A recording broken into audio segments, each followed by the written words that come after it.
You think you are in control of your love life. You think you swipe right on dating apps because you have a type, but the terrifying truth? You are not making the decisions. You are a puppet, and your brain is running an ancient, invisible algorithm, programmed 100,000 years ago by a hairy, primitive caveman. Everything you call love, romance, or attraction is actually just a cruel biological survival trick, designed for one thing only, to force you to multiply. Let's travel back in time, to a world where there were no laws, no police, no grocery stores, no safety. This is the harsh world where human attraction was born. Imagine you are a female cave woman. Getting pregnant in the Stone Age was essentially a death sentence. You become slow, you become defenseless, and human babies are completely useless. A baby horse can run on its first day. A human baby takes years just to learn how to walk. So the female brain developed an ultra-strict security system. She couldn't just choose anyone. She had to choose a mate who would keep her alive. Enter the candidates. On the left, we have Caveman A. He is nice, he is gentle, and he shares his food. On the right, we have Caveman B. He is massive, he is aggressive, and he has broad shoulders. The female looks at both. Her conscious mind doesn't know what to do, but her biological algorithm activates immediately. She looks at the weak caveman. Her brain runs the simulation. If a rival tribe attacks, this guy will get crushed. If winter comes, we will starve.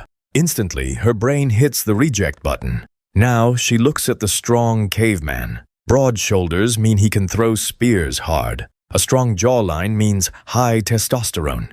Symmetrical facial features mean he has no parasites and a strong immune system.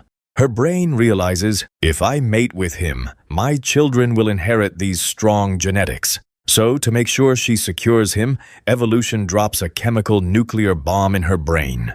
Dopamine, oxytocin, serotonin. Suddenly, her heart beats faster. Her pupils dilate. She gets butterflies in her stomach. She thinks, this is love. But it's not love. It's a drug, manufactured by evolution, to blind her to his actual personality flaws and ensure she locks down those high-tier genetics. But what about the male? What was the male caveman looking for? Did he care if she was funny or smart? Absolutely not. The male brain had a completely different survival algorithm. Men are biologically programmed to look for one thing: fertility. In the prehistoric world, a male wanted his bloodline to survive, so his brain evolved to scan females for signs of youth and health: clear skin, a symmetrical face, and an hourglass figure. Why the hourglass shape? Because wider hips meant she could survive childbirth, which was incredibly deadly back then, and fat storage meant she wouldn't starve during winter. To the modern world, we call this beauty. To the caveman brain, it was just a medical chart. But here is where the story gets dark. Fast forward 100,000 years. Our environment changed in the blink of an eye. We built towering skyscrapers and smartphones. But our brains, they did not change. You still have a caveman brain living in a digital world. For 99% of human history, humans lived in small tribes of no more than 150 people. In your entire life, you would only meet maybe 10 or 15 potential partners. Your brain was designed to evaluate those few options, pick the best one, and settle down. But today, you open Tinder or Bumble, and your brain is suddenly exposed to 10,000 potential mates in a single hour. Your poor caveman brain physically cannot handle this. It completely short-circuits. This is called the paradox of choice. When you have infinite options, your brain thinks there is always someone better. So you swipe and swipe, never satisfied, always alone.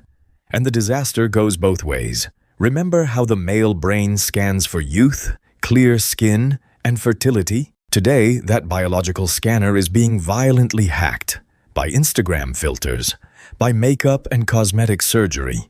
The male caveman brain cannot tell the difference between real fertility and fake pixels. It gets tricked into releasing dopamine for an illusion. And what about the female brain? Remember, she was wired to look for the top 1% of the tribe who could provide resources. In a tribe of 150 people, finding the top guy was realistic.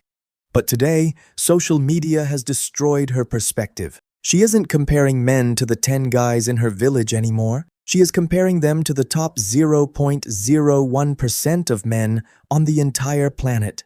Billionaires, celebrities, male models with six-packs. Her cavewoman brain sees these men on her screen and thinks, "These are my options." So the average normal guy who would have been a great partner 10,000 years ago becomes completely invisible. This creates a massive societal flaw, a world where everyone is connected, but everyone is lonely. But let's say you beat the odds. You find someone, fall in love, and get married. You think it's happily ever after. But evolution has one final brutal trick up its sleeve.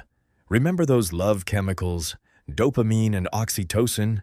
They are not designed to last forever. Your brain cannot maintain that level of chemical high. If it did, you would never eat, sleep, or work. So, nature slowly turns off the tap. Usually, this happens after about 3 to 4 years. Why 4 years? Because 4 years is exactly how long it takes for a primitive human child to be weaned and walk on its own. Once the child survives the most dangerous early years, evolution's job is done. The chemical drug wears off. You wake up one day, look at your partner, and think, "I don't feel the spark anymore." You start noticing their annoying habits. You start fighting, because the biological glue holding you together just evaporated. This is biologically known as the 4-year itch. It's the exact time when global divorce rates spike the highest.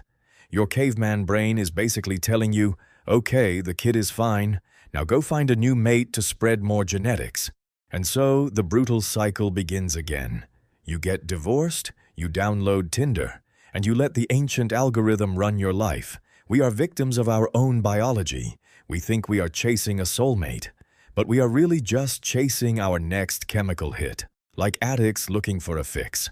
But wait, if love is just a fake chemical trick and our brains are fundamentally broken in the modern world, is there any hope? How do humans ever stay together for 50 years? To answer that, we have to look at the one thing that separates us from the monkeys. Unlike other animals, humans developed a massive prefrontal cortex. This is the logical part of your brain. It is the only thing that can override the primitive caveman. Evolution programmed you to feel the chemical high of love, but your sapien mind allows you to choose commitment. True love doesn't happen when the dopamine is flowing. True love happens when the 4-year chemical trick wears off. You look at your partner's flaws, and you logically decide to stay anyway. Animals are slaves to their biology. If a monkey's dopamine drops, it finds a new mate. But sapiens can hack their own system. When you understand that dating apps are just manipulating your ancient radar, you can put the phone down. When you realize social media is faking the survival signals, you stop comparing your partner to an impossible digital ghost. No, we live in a world designed to keep us single, anxious, and endlessly swiping. But the moment you understand your own mind, you step out of the trap. You stop looking for a hunter. You stop looking for perfect symmetry.